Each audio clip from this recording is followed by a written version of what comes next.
After the originally scheduled showdown between UFC bantamweight Sean Omalley and Louis Smolka fell apart due to Smolka's withdrawal, the opening was there for any of the UFC roster's bantamweights to step up and attempt to take home one of the most desirable scalps in the division. And though I expected there to be at least some difficulty in procuring an opponent just 10 days out from the event, the fact that it was a promotional newcomer, Kris Moutinho, who was picked, and not a test more fitting of O'Malley's current standing, was something of a surprise. And look, we've seen situations like this before, most notably with Alexander Hernandez taking a 3-week short notice UFC debut against Beniel Dariush at UFC 222, a fight that he actually won by first round knockout, and also with Lando Vannata, who stepped up on around 2 weeks notice to take on the then number 3 ranked Tony Ferguson, in a fight that saw him give El Cucuy quite a number of close calls. So it's not completely insane to see the UFC forced to pick a name from outside of their roster, given the short notice and the weight cut that a natural 135-pound fighter would be forced to undertake, not to mention the risks that would come with fighting a guy as specialized as Sean Omalley. But I suppose the clear desire from us all to see Sugar Sean receive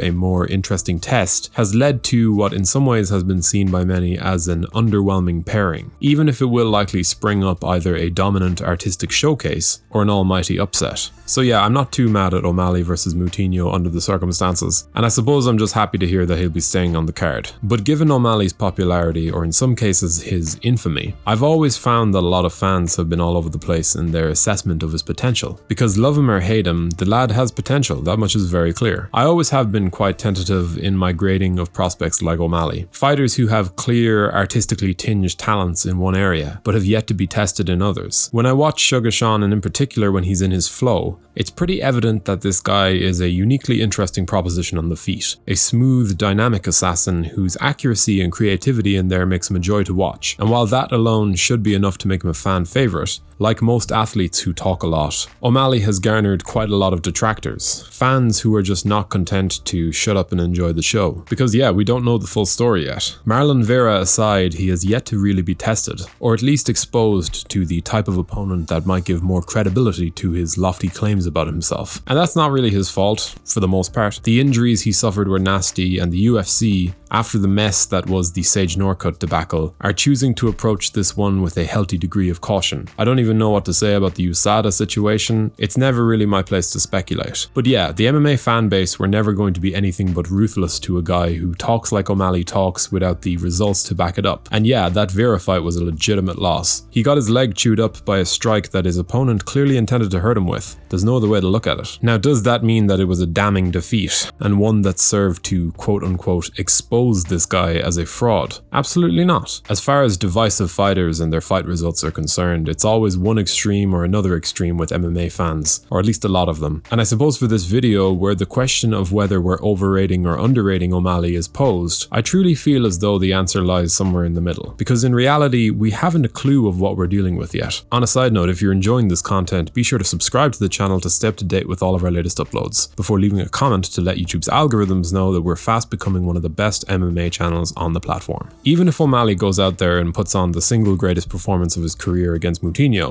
even if he goes out there in the fight that follows and beats, say, the 15th ranked Kyler Phillips, or even takes out Marlon Vera at 13 in the rematch, the expectations that surround Sean Omalley will generally see a lot of people boiling it down to either calling him a failure until he wins a title, and even then acceptance isn't guaranteed, or he'll be prematurely seen as a success and a great fighter before the depth of his approach is even tested. For me, I look at Omalley as a very exciting fighter who I like to watch, a fighter who I would certainly like to see tested against the top 10, so I can then begin to assess just how well his uniquely electric approach works against the elite of the elite. But I don't make the mistake of forgetting that Omalley is already elite. He's already in the top 20 or 25 or so bantamweight fighters on the entire planet. So to answer the overall question of the video, whether Omalley is underrated or overrated by the masses, I think that the loss to Marlon Vera has been overstated, been turned into something it's not. It was a legitimate loss, but not some concrete signifier of O'Malley's inadequacy. If you do think that he's overrated, you don't hold out much hope for his chances against the skilled wrestler, the more well-rounded, durable fighter. If you think he's overrated, it must mean that you don't back him to reach the heights that he has clearly envisioned for himself. And that's perfectly fair. And if I'm to speak about the ways that I feel Omalley is underrated, it's in how much fun he is to watch in that fan-friendly style. because I don't know how far it can go. I truly never do when it comes to guys like him, who bring their own unique approach to the table. So I think more than anything else, I wanted to share some opinions on the conversation around Sean O'Malley ahead of his return at UFC 264. I know it's been frustrating watching this guy's progress halted by everything from injuries to his USADA issues, and even more frustrating for some of you to watch his status as a star grow even further, despite having no major wins on his record. But for me, I don't listen to his podcast or follow his Instagram. I haven't purchased his funky looking fight kit or sampled his personal bud. This isn't really a video that has much of a point, but I'm actually just excited to see what he can do, and if it's as thrilling to watch as the rest of his professional run up until this point, I think he'll continue to make a fan out of me. Because in reality, at this point in time, we know Sean O'Malley the person far more than we know Sean O'Malley the fighter. But what do you make of O'Malley and this latest bantamweight test? And do you see him as a future contender within the stacked 135-pound picture? Do let us know your opinions in the comments section below. We always love to hear from you guys. If you enjoyed this video, be sure to leave a like and a comment before subscribing to the channel so you can stay up to date with all of our latest uploads. Thank you for watching.